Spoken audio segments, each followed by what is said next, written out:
গেছিলে? জরিমানা দিচ্ছে, গাড়িতে নিয়ে গেছে আসলে। সোহরাওয়ার্দী মেডিকেল এবং পাশে মিট্রো সিটি হসপিটাল সহ সরকারি যে হসপিটালগুলো আছে আমরা দালাল বিরোধী অভিযান আজকে পরিচালনা করেছি এবং আমাদের সকাল 9টা থেকে আমাদের টিম কাজ করেছে।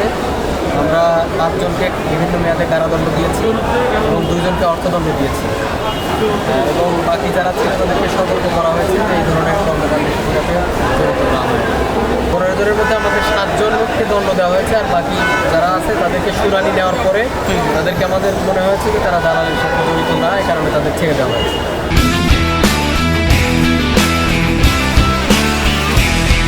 তারা হচ্ছে এখানে দালাল চক্রের সাথে জড়িত। তারা রোগীদের কাছ থেকে অবৈধভাবে অর্থ নিয়ে অবৈধভাবে সুবিধা নিয়ে এখানে তারা একটা সিন্ডিকেট তৈরি করে রেখেছিল।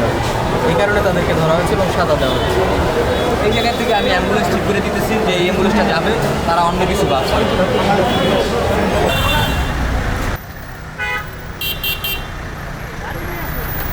গাড়ি বেরোইতেছে এই ছবি তারা মোটর সাইকেল নিয়ে যাবেন? নিয়ে